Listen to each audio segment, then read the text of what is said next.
What's going on, guys, gals, and all my other pals? It's Yaoi Watch, and we are going to be analyzing Izumi and Ryoma from Love Stage in this video. Now, if you haven't seen Love Stage, there are going to be some, I would call them, I guess, mild spoilers. I'm just going to kind of say spoilers. So, you've been warned that this video may contain spoilers for the series, so if you're actually looking for a review, just in general on the series that isn't going to spoil you, this isn't the video for you, but I would recommend maybe checking this out after you've watched it. I would definitely recommend watching it. It's really great. Let's get right into this. Now, for those who have seen Love Stage, let's start with Izumi. And actually, let me just preface this whole thing first by saying what what we're doing is looking at, not just this one's the UK, this one's the semi, but we're gonna be kind of peeling back some of the layers of these characters and kind of trying to pinpoint the points of their stories where the love interest kind of begins or sparks, and we're gonna try to go more in depth into these characters. All right, now with that being said, let's start out with Izumi. So we see Izumi at the beginning of the series. He has a family that's all into show business. He is an otaku. He wants to be a mangaka.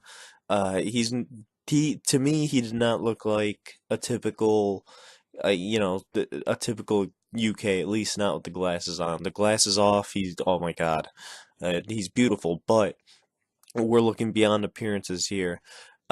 He's very, very stubborn and very, very passionate about his manga, about creating his manga, about that business, and not at all passionate about show business, which his family is extremely passionate about. So right off the bat, you kind of have Izumi, who's a black sheep, in his family, who is, basically doing it all on his own when it comes to his passion of, writing manga and just being a crazy otaku. Not crazy, but, being crazy for otaku shit. Now, let's go to Ryoma real quick. At a quick glance, Ryoma is kind of, you look at him and you go, yeah, that's your kind of stereotypical seme. When you look at him, he's tall, he's handsome, he's just, good. He's just got that, he's got that vibe. He's got that vibe. He's successful. He's very, very successful in the entertainment industry. Girls know him and they freak out when they see him. He is just kind of this star child, and he's embracing it. This is his career. So just off the bat, he is the complete opposite of Izumi. Izumi is a shut-in otaku that is passionate about writing his manga and, getting it published and, all these other just otaku things, while Ryoma is living the high life and he's fitting into that lifestyle of, stardom. And now that we have these kind of the setup kind of, out of the way, let's delve a little bit deeper. Now, when obviously Ryoma finds out Izumi's a boy, and we fast forward to when Ryoma still knows that he has feelings for Izumi, or, that he just wants to be in Izumi's life. You see in this picture right here, how how this is one of the funnier moments, and one of the cuter moments where Ryoma kind of turns into this really, really clingy type of character, and it's not that typical uh kind of semi manly, mysterious, dominating semi kind of look in this scene where he's just, bugging Izumi to the point where Izumi just says, All right, fine. You know what? Whatever, we can text. And Ryoma's freaking out right there, saying, "All right, let's exchange email addresses." And Ryoma proceeds to bombard Izumi with emails, texts, while Izumi is, in class or at his manga club. And you can tell right off the bat that Ryoma is definitely being very, very not, I don't want to say aggressive. He's very infatuated with Izumi. He is just extremely infatuated with him. He wants to be with him every moment of, every day, it seems like. And he's just it's like he's that clingy if you're a dude or even a chick, he's that clingy partner or that clingy friend that really wants to pound you, just hitting you up constantly. And Izumi is just kind of going, seeing these messages and going, and Izumi is a very passive UK at least, at the beginning and middle of this series. He's a very, very passive, kind of very distant UK. He wants no part of any of what's going on, no part of the show business, no part of this weird relationship with Ryoma, no part of Ryoma blowing up his phone. And so we get to see more of Izumi going to his manga club, and Ryoma going a step further now. Instead of just emailing him, now Ryoma is actively taking an interest in what Izumi does, as he shows up to kind of just sit in on the manga club that Izumi is in, just to be around Izumi and to learn more about him and to try to just be a part of Izumi's world. So again, Ryoma, a very just kind of gentle, a very thoughtful, I guess you would say, kind of seme, uh, rather than, I mean, you could say it's a little domineering and dominating the way that he pursues Izumi, and when it gets to those intimate moments with them, where he just can't help himself to Izumi's body. But it's these situations that make up a lot of the anime and really build up the kind of, his persistence pays off.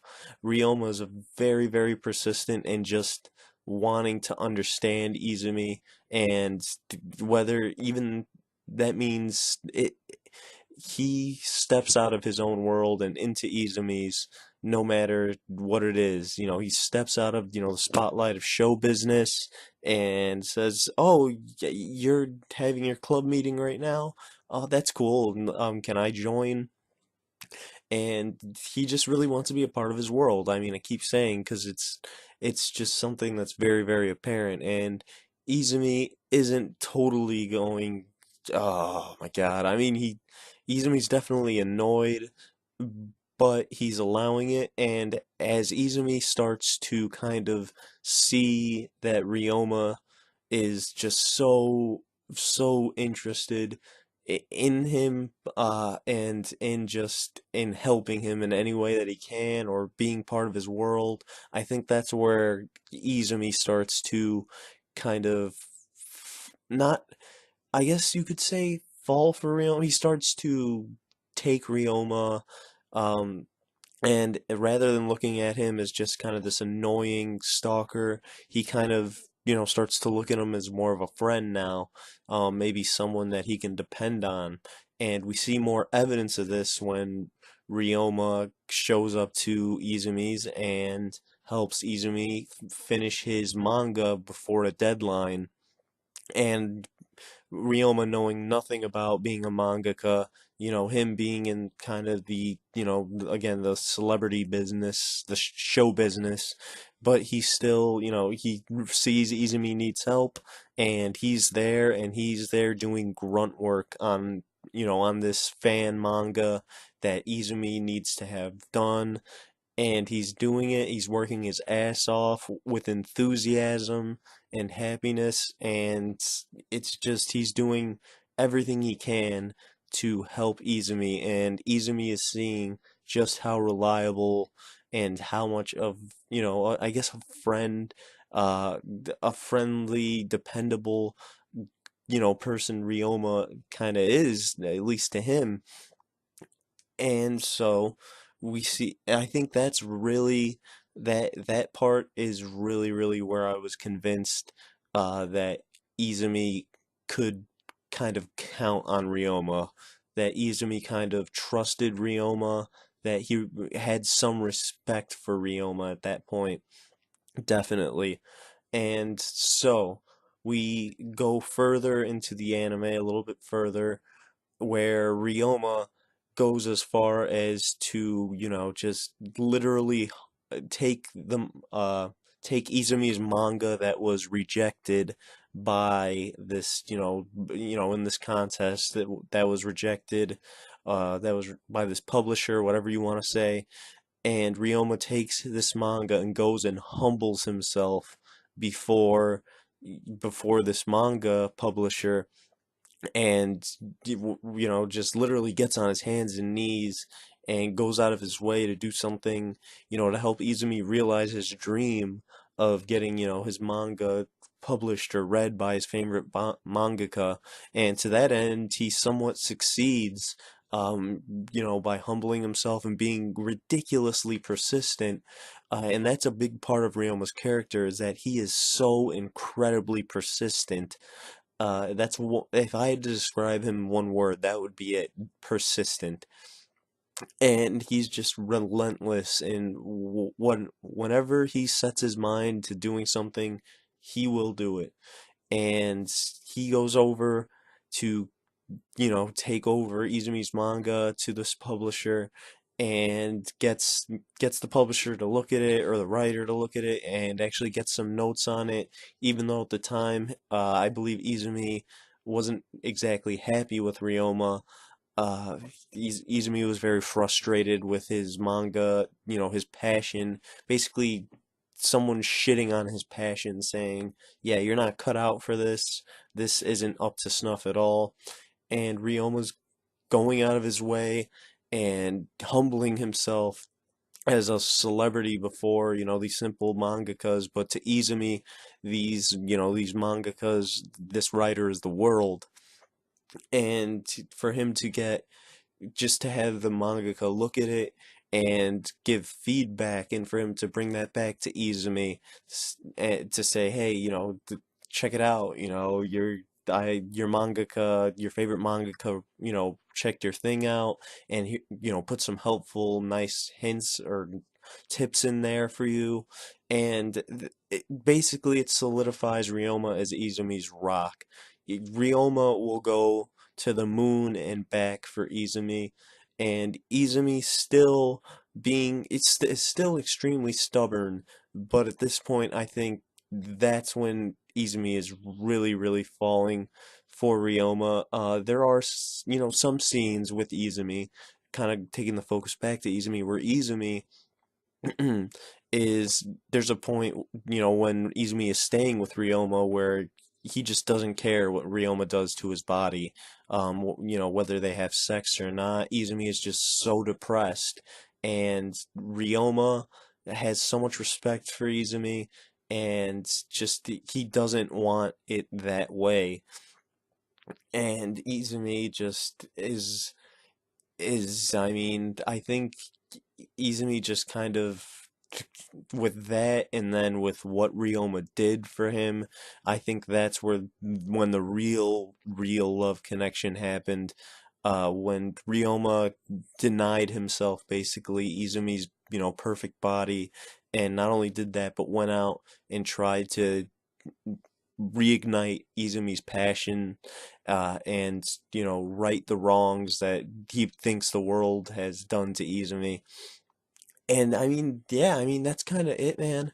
I know I talked a lot more about Ryoma than Izumi, because Izumi's just kind of this otaku UK who's very passive at first, but eventually he falls for the seme. Ryoma is just fantastically persistent in everything he does, and that's his biggest trait. He's also very, very goofy when it comes to Izumi. nosebleeds and everything. He's definitely a funny character. Definitely a great pair, and I hope you enjoyed this video, guys. I'll talk to you soon.